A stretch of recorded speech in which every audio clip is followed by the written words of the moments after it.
अस्सलाम वालेकुम। Class 8 subject है आपका computer science, chapter number 3, topic है आपका कंप्यूटर नेटवर्क। आज हमने जो पॉइंट स्टडी करने हैं उनमें सबसे पहले आ जाता है IPv4 एंड IPv6 और उसके बाद नेटवर्क प्रोटोकॉल्स DNS और DHCP। उसके बाद हम स्टडी करेंगे नेटवर्क सिक्योरिटी और हम देखेंगे importance of network security.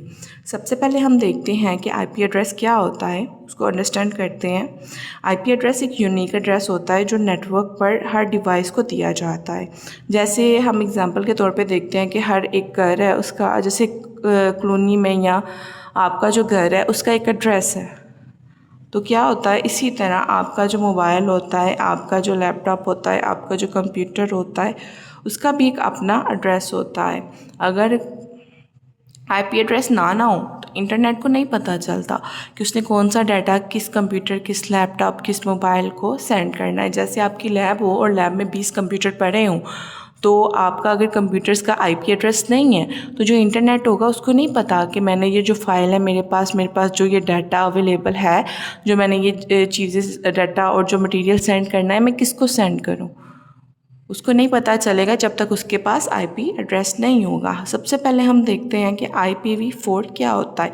IPv4 का मतलब है इंटरनेट प्रोटोकॉल वर्जन 4 और ये 4th version of internet protocol है, ये आपने याद रखना है। IPv4 इंटरनेट का ना पुराना और सबसे ज़्यादा यूज़ होने वाला वर्जन है। इसमें ना 32 बिट्स होते हैं और ये नंबर और डॉट्स की फॉर्म में लिखा जाता है।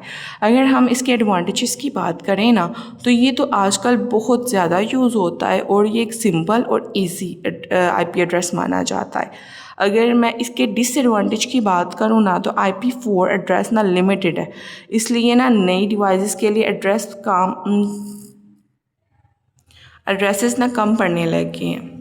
अब नेक्स्ट में हमारे पास आ जाता है IPv4 इंटरनेट प्रोटोकॉल वर्जन 6।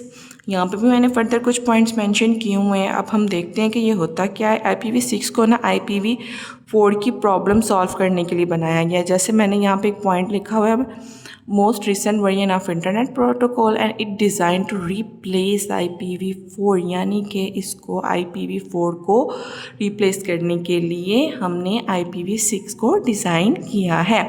इसमें 128 बिट्स होते हैं, ये हेक्साडेसिमल नंबर में लिखा जाता है। अगर अब मैं इसके एडवांटेजेस की बात करूं तो बहुत ज़्यादा IP एड्रेस अवेलेबल होते हैं, इसकी सिक्योरिटी भी बेहतर होती है, अब फास्टर रूटिंग भी होती है, फ्यूचर के इंटरनेट के लिए भी ये सूटेबल है। उसके बाद अगर मैं इन दोनों का डिफरेंस अगर आपको मैं बताऊं तो IPv4 और IPv6 का, तो ये डॉट यूज़ करता है, कॉलन्स यूज़ करता है, limited address, almost unlimited address, less secure and most secure. Dots को नहीं यूज़ करता है, डॉट्स हमारे पास IPv4 यूज़ करता है। लिमिटेड एड्रेस किसके हैं? IPv4 के। लेस सिक्योर कौन है? IPv4। और अगर मैं IPv6 की बात करूं तो इसमें 128 बिट यूज़ किए जाते हैं, इसको कॉलन्स यूज़ करते हैं, इसके एड्रेस अनलिमिटेड हैं और ये मोर सिक्योर है। और अभी हमने डिफरेंस इसका देखा तो उसमें हमें क्या पता चला कि IPv4 से ज़्यादा IPv6 बहुत अच्छे से काम कर रहा होता है, वो ज़्यादा बेनिफिशियल है।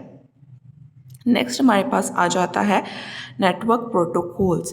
पहले हम देखेंगे नेटवर्क प्रोटोकॉल्स क्या होते हैं। नेटवर्क प्रोटोकॉल्स ना रूल्स का सेट होता है जो बताता है कि डिवाइस आपस में डाटा कैसे सेंड और रिसीव करेंगी। अगर रूल्स ना हो तो कम्युनिकेशन पॉसिबल ही नहीं होती। इजी एग्जांपल अगर ली जाए इसकी अगर समझने के लिए, तो स्कूल में एग्ज़ाम का रूल होता है, अगर कोई स्टूडेंट रूल्स फॉलो ना करे तो एग्ज़ाम डिस्टर्ब हो जाता है। बिल्कुल इसी तरह ही कंप्यूटर भी कम्युनिकेशन के लिए प्रोटोकॉल्स फॉलो करता है, यानी कि अपनी कम्युनिकेशन डाटा को सेंड और रिसीव करने के लिए उसके भी कुछ रूल्स सेट किए होते हैं जिनको वो फॉलो करता है। उसके अंदर सबसे पहले हमारे पास एक पॉइंट आ जाता है DNS हमारे पास एक पॉइंट आता है जिसका मतलब है डोमेन नेम सिस्टम। क्या मतलब है DNS का? Domain name system. अब देखते हैं कि डोमेन नेम सिस्टम का क्या काम है और क्या चीज़ है ये। DNS ना इंटरनेट की फ़ोन बुक कहलाती है। क्या कहलाती है? डोमेन नेम सिस्टम इंटरनेट की फ़ोन बुक कहलाती है। हम वेबसाइट को नाम से याद रखते हैं, नंबर से नहीं। ये आपने याद रखना है। जैसे कि आपका www.google.com हो गया, जैसे आप www.facebook.com हो गया, www.instagram.com हो गया, यानी कि मुख्तलिफ वेबसाइट्स होती हैं। ट्विटर हो गया। अब वहाँ पे आप जब उनको सर्च करते हो, उनको ओपन करते हो उस पर गूगल पर जाके, क्रोम पर जाके, तो आप क्या वहाँ पे नंबरिंग तो नहीं ना लिखते, उसके बिट्स तो नहीं ना लिखते। आप क्या लिखते हो?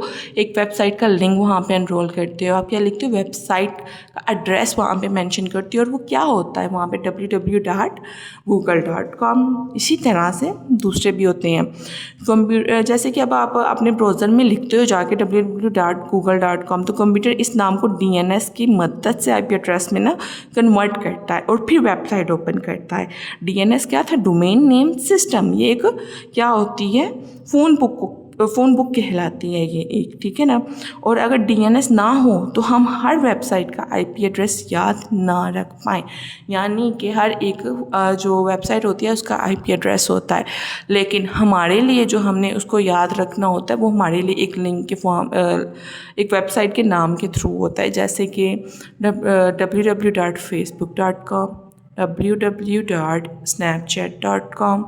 उसके बाद अगर हमने कोई वेबसाइट ओपन करनी है, जैसे www.crimebranch.com, कोई भी वेबसाइट हो सकती है, तो हम उसको उसके IP एड्रेस से याद नहीं रखते। वो उसका इंटरनेट का, कंप्यूटर का काम होता है उसको याद रखना। उस तरह से हमने जिस वर्जन में उसको याद रखना होता है वो इस तरह से होती है।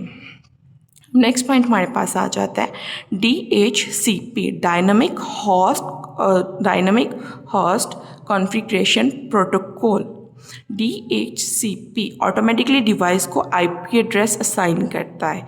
इजी एग्जांपल अगर मैं इसकी आपको समझाऊं तो सोचो क्लास में ना टीचर हर स्टूडेंट को ना ऑटोमेटिकली रोल नंबर दे दें, और वैसे ही DHCP हर न्यू डिवाइस को ऑटोमेटिकली IP एड्रेस दे देता है। मैंने क्या कहा एग्जाम्पल में कि स्कूल में आपकी जो टीचर है, क्लास टीचर है, आपके एग्ज़ाम होने हैं, आपकी क्लास टीचर क्या करती है? रोल नंबर स्लिप्स लेके आती है और वो रैंडमली बच्चों को पकड़ाना शुरू कर देती है। वो ये तो नहीं ना कहती roll number 1, roll number 2, roll number 3, वो नाम लेती है कि वो जो बच्चा जहाँ पे बैठा है वो खड़ा हो जाए, वो उसको रोल नंबर असाइन कर देती है, रोल नंबर स्लिप उसको दे देती है। इसी तरह आपका जो DHCP dynamic host configuration protocol होता है वो क्या करता है? हर न्यू डिवाइस को ऑटोमेटिकली IP एड्रेस दे देता है। इससे हमें मैन्युअली ना IP एड्रेस सेट नहीं करना पड़ता। अब नेक्स्ट हमारे पास आ जाता है नेटवर्क सिक्योरिटी। अब हम देखते हैं कि नेटवर्क सिक्योरिटी क्या होता है। मैंने आपके सामने लिखा हुआ है network security involves measures to protect data and prevent unauthorized access to computer। Network security का मतलब है कि नेटवर्क और उसके नेटवर्क सिक्योरिटी क्या होती है? नेटवर्क सिक्योरिटी का मतलब होता है नेटवर्क और उसमें मौजूद डाटा को ऑथराइज एक्सेस, वायरस और हैकर से प्रोटेक्ट करना। जैसे आजकल की बैंकिंग, ऑनलाइन शॉपिंग और सोशल मीडिया सब इंटरनेट पर है, इसीलिए नेटवर्क सिक्योरिटी भी होना बहुत ज़रूरी होता है। जैसे आजकल क्या होता है कि आप ऑनलाइन ट्रांजैक्शंस बहुत ज़्यादा करते हो, अगर आपको ऑनलाइन सिक्योरिटी ना प्रोवाइड की जाए तो मेरा नहीं ख्याल कि आप ऑनलाइन ट्रांजैक्शंस को प्रेफर करते हो, क्योंकि आपको अपनी ID का हैक होने का ख़तरा होता है, अपने अकाउंट्स खाली हो जाने का ख़तरा होता है। तो यानी कि जो भी काम हम करते हैं तो उसके लिए हमें प्रोटेक्शन और सिक्योरिटी डेफिनेटली चाहिए ही होती है। इसी तरह नेटवर्क को भी एक सिक्योरिटी चाहिए होती है। अब इसकी हम इंपॉर्टेंस पढ़ लेते हैं। इंपॉर्टेंस में इसकी चंद पॉइंट आ जाते हैं, जिसमें सबसे पहले आ जाता है डाटा प्रोटेक्शन। डाटा प्रोटेक्शन यानी कि डाटा को प्रोटेक्ट करना। सिंपली अपने नाम से वो अपनी बात बता रहा है कि वो क्या काम करता है। नेटवर्क सिक्योरिटी हमारे इंपॉर्टेंट डाटा को ना सेफ रखती है।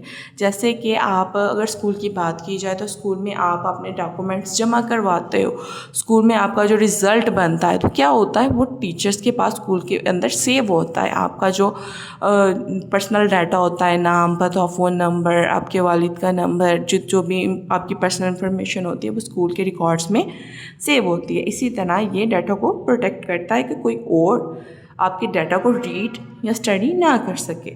उसके बाद प्रिवेंटिंग अटैक्स, यानी कि अटैक्स को प्रिवेंट करता है। ये हैकर्स और वायरस के अटैक्स को रोकते हैं, यानी कि उनको आपके डाटा तक आने में या आपके डाटा को लेने में रोकता है। उसके बाद मेंटेनिंग प्राइवेसी, आपकी प्राइवेसी को मेंटेन रखता है। आपकी जो यूज़र आईडी होती है, आपकी पर्सनल इन्फॉर्मेशन होती है, आपने जो डाटा लिखा होता है, उन सबको क्या करता है, आप सिक्योर करने में मदद करता है। Ensuring availability, network security ensure करता है कि नेटवर्क और सर्विसेज ज़रूरत के वक्त अवेलेबल नहीं। जैसे कि आपको स्कूल में आपका जैसे स्कूल में ना आपका साइंस का लेक्चर होता है, तो क्या होता है, आपकी टीचर क्लास में ना हो तो आप क्या स्टडी करोगे, आप उसकी जगह दूसरी टीचर आएंगी, वो आपको पढ़ाएंगी।